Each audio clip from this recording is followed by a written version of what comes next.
জান্নাত লোভে নয় শুধু তোমার প্রেমে এ হৃদয় করো বাঙালি আসসালামু আলাইকুম ওয়া রাহমাতুল্লাহ। আলহামদুলিল্লাহি রাব্বিল আলামিন ওয়াল আকিবাতু লিল মুত্তাকিন ওয়াসসালাতু ওয়াসসালামু আলা আশরাফিল আমবিয়া ওয়াল মুরসালিন ওয়া আলা আলিহি ওয়া আসহাবিহি আজমাইন, আম্মা বাদ। সম্মানিত ভিউয়ার্স, আমরা আজকে আলোচনা করব মহানবী সাল্লাল্লাহু আলাইহি সাল্লামের একটি সুন্নাত। আর এটা যদিও বা মহানবীর সুন্নাত, কিন্তু এই কাজটি যারা নবীকে বিশ্বাস করে না, যারা নবীর জীবন বিধান গ্রহণ করেনি, যারা মুসলিম নয়, তারাও কিন্তু তাদের সামাজিক জীবনে, পারিবারিক জীবনে, ব্যক্তি জীবনে এটাকে সাপোর্ট করে বা পালন করে। সেই সুন্নাতটা হচ্ছে বিবাহ। আল্লাহ তাআলা পবিত্র কোরআনে ইরশাদ করেছেন, ফানকিহু মা তাবা লাকুম মিনান নিসাই মাসনা ওয়া সুলাসা ওয়া রুবা। আল্লাহ তাআলা পবিত্র কোরআনে মানুষদেরকে বিয়ে করবার নির্দেশ দিয়েছেন। পৃথিবীতে আল্লাহ তাআলা যত নবী এবং রাসূল প্রেরণ করেছেন, শুধুমাত্র হযরত ঈসা আলাইহিস সালাম ব্যতীত সমস্ত নবী এবং রাসূল ব্যক্তিগত জীবনে বিয়ে করেছেন। বিয়ে করা মানুষ তার নিজস্ব প্রয়োজনেই করে থাকে, কিন্তু বিয়ের মধ্যে ব্যক্তি জীবন, সামাজিক জীবন, রাজনৈতিক জীবন, অর্থনৈতিক জীবন, চারিত্রিক, নৈতিক, মানবিক অনেক দিক থেকে অনেক উপকারিতা রয়েছে। এ কারণে আল্লাহ তাআলা সমস্ত আম্বিয়া কেরাম যারা দুনিয়াতে পাঠিয়েছিলেন সবাই বিয়ে করেছেন, শুধুমাত্র ঈসা নবী ছাড়া।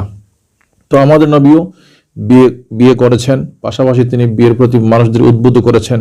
তিনি হাদিসে বলেছেন, মানিস্তাতা মিনকুমুল বায়াতা ফালইয়াতাজাওয়াজ। আল্লাহ রাসূল ইরশাদ করেছেন, তোমাদের মধ্যে যাদের শারীরিক সক্ষমতা রয়েছে তারা যেন বিয়ে করে।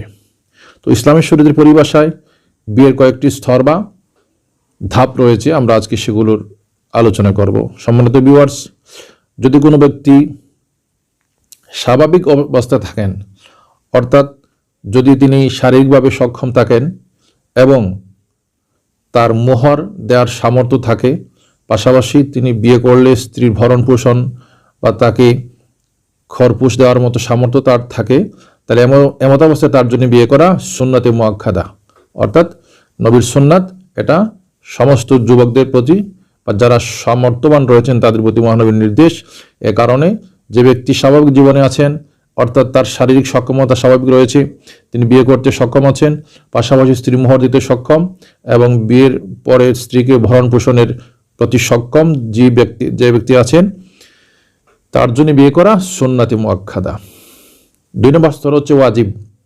যদি কোনো ব্যক্তি শারীরিকভাবে পূর্ণ সক্ষম থাকেন, পাশাপাশি তার এমন আশঙ্কা হয় যদি তিনি বিয়ে না করেন তাহলে তার দ্বারা কোনো অ্যাক্সিডেন্ট বা কোনো অপরাধ সংঘটিত হয়ে যেতে পারে, এবং তিনি মোহর দিতে সক্ষম, পাশাপাশি স্ত্রীর ভরণ পোষণ করার মতো তার অর্থনৈতিক সম্পদ বা সামর্থ্য রয়েছে, এমত অবস্থায় বিয়ে করা ওয়াজিব।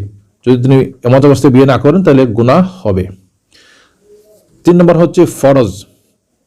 যদি কোনো ব্যক্তি শারীরিকভাবে সক্ষম থাকেন এবং তিনি যদি নিশ্চিত থাকেন যদি তিনি বিয়ে না করেন তাহলে তার দ্বারা কোনো অপরাধ সংঘটিত হয়ে যাবে বা তিনি বড় গুনাহে লিপ্ত হয়ে যাবেন, পাশাপাশি তার মোহর দেওয়ার সামর্থ্য রয়েছে, স্ত্রীকে বিয়ের পরে ভরণ পোষণ দেওয়ার মতো সামর্থ্য রয়েছে, এমত অবস্থায় তার জন্য বিয়ে করা ফরজ। যদি তিনি বিয়ে না করেন তাহলে গুনাহগার হবেন। 4র্থ স্তর হচ্ছে মাকরুহ। যদি কোনো ব্যক্তি মোহর এবং বিয়ের পরে স্ত্রীর ভরণ পোষণ দেওয়ার মতো তার সামর্থ্য নেই, বা সামর্থ্য থাকলেও তিনি সন্দেহ করছেন বা আশঙ্কা করছেন যে নিয়মিত তার স্ত্রীর ভরণ পোষণ দিতে পারবেন কি না এবং মোহরও দিতে পারবেন কি না, যদি এমন সন্দেহ থাকে বা এমন আশঙ্কা থাকে তাহলে ওই ব্যক্তির জন্য বিয়ে করা মাকরুহ, অর্থাৎ বিয়ে না করাই তার জন্য ভালো, যে পর্যন্ত না আল্লাহ তাআলা তাকে ওই বিশেষ সামর্থ্যবান বা সক্ষম করে না তুলেন। পবিত্র কোরআনে আল্লাহ বলছেন, ফালইয়াস্তাফিফিল্লাযীনা লা ইয়াজিদুনা নিকাহান হাত্তা ইউগনিয়াহুমুল্লাহু মিন ফাদলিহি। আল্লাহ তাআলা যে পর্যন্ত না তার এই অবস্থার পরিবর্তন ঘটান ততক্ষণ পর্যন্ত সে অপেক্ষা করবে, এরপরে সে বিয়ে করবে। 5ম স্তর হচ্ছে হারাম। যদি কোনো ব্যক্তি মোহর দিতে বা মোহর দেওয়ার মতো তার সামর্থ্য মোটেই নাই এবং তিনি নিশ্চিত যে তার স্ত্রী ঘরে আসার পরে তার ভরণ পোষণ চালিয়ে যেতে পারবেন না, তার এই পরিমাণ ব্যবস্থা তার নেই বা নিশ্চয়তা মোটেই নেই, তাহলে এমন ব্যক্তির জন্য বিয়ে করা হারাম।